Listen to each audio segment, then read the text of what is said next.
why don't I share my screen and show like some data just to be like blatantly obvious like how easy it is just to look this up. Yeah, go Let's ahead. just do it. Let's just do it. So I just Googled, and this is how simple we can easily all look at things together. Where it's just like most vaccinated rates by country.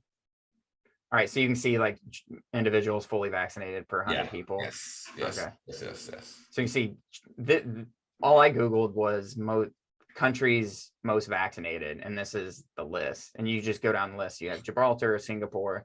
So, and then I have another tab open. Hopefully it doesn't mess up. Yeah. See it. Yeah. See, this is percentage where you can see down here like Nigeria, India, these countries that are least vaccinated. So we're just going least vaccinated countries. And then it's just like, let's figure out like what's happened to these countries currently. So this is Singapore. You can go to this website, Worldometer, and it connects, I think, to some database. And you just go through daily new cases. Singapore, and you remember, Singapore is 92% vaccinated. You go in here and you can see their cases are booming, the most vaccinated they've ever been. And it's the worst cases, is worse they've ever been. And then you may think, oh, maybe deaths are not as bad. No, deaths are just as bad. And this is Singapore. Wow, dude, and we're then gonna get so deplatformed. But this is just simple, just Google most vaccinated, and same with Gibraltar. Gibraltar is like a peninsula, and same. It's like the cases are booming higher, but they should be going down, right? Yes. And then we go to Nigeria. Remember, Nigeria was like one of the lowest down here. Let's see, lowest. Yeah, literally the most least vaccinated, right? You look at daily new cases. We're down here like the lowest they've ever been. Active cases down here, lowest they've ever been. Daily new deaths, lowest they've ever been, and they're the least vaccinated.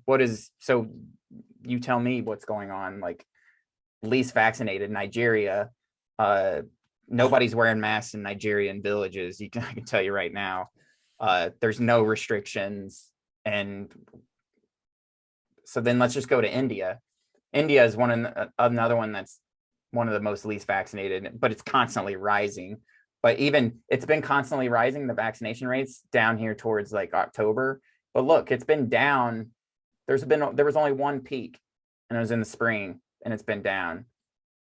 You look at deaths, all the way down. And India is huge, billions of people, right? And then you look at like Uttar Pradesh is a state that's been huge on ivermectin. You and I had talked about ivermectin in a previous podcast. Yeah. They've used ivermectin. So let's look at this. Is Uttar Pradesh. This is daily infections. Wait. So back up. What Uttar Pradesh is a state of what country? In India. It's a state in India, and it has roughly 250 million people. So it's close to the United States as far as like population. Everything over is projection. So this is just, estimated daily infections and testing. So this is and you can see the vaccine coverage started around getting higher, but it's still like in October, it's 34% or 12% fully vaccinated. And you just look at deaths, and it's just, they've basically eradicated. There's like one death a day in a 250 million country, right? Yeah. This is just cumulative deaths, but you want to look at daily deaths. There was just one peak, and then it's down. And you can see, and this is October, there's less than a death a day in this $250 million populated country. Now in December, and this is projecting out beyond, but let's say, what is today? 18% are fully vaccinated. 18% are fully vaccinated, but they've basically eradicated COVID since they've been down one death a day or less. So what you're trying to tell me is, let me get this straight. 18% of a state in India that has 250 million people, 18% are vaccinated, but they have the deaths down to almost one person a day out of 250 million people. And Yeah. only 18% are vaccinated. Is that what you're Yeah, saying? 18% are vaccinated now, but they've been down. Reported deaths have been down since August, though. So and that was below 10% vaccinated. So it's like that's just a blatant contradiction where obviously there's data to show that the vaccines help avoid COVID deaths with COVID, right? And in hospitalizations with COVID. But there's obviously more nuance to the longevity of that protection, death of all causes beyond COVID, and the ability to eradicate a virus is definitely, there's a different story going on where we have to just have an open conversation, but you won't see anyone. But this is a simple Google search.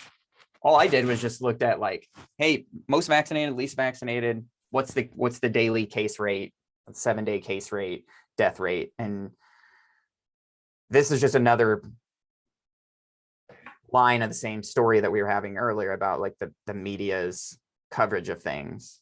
And to me, this gets into where people start putting you in a conspiracy box, but it's like, well, what is driving that? And it's not, there's no conspiracy to it. It's like, what is the incentives that are driving these media companies?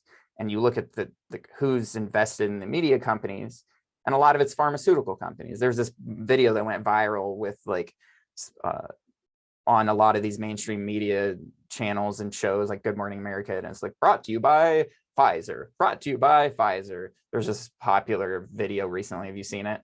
Yeah. Over and over and over. And it's just like, well, that's the incentive. The incentive is billions of dollars invested by the government this year and by pharmaceutical companies to market.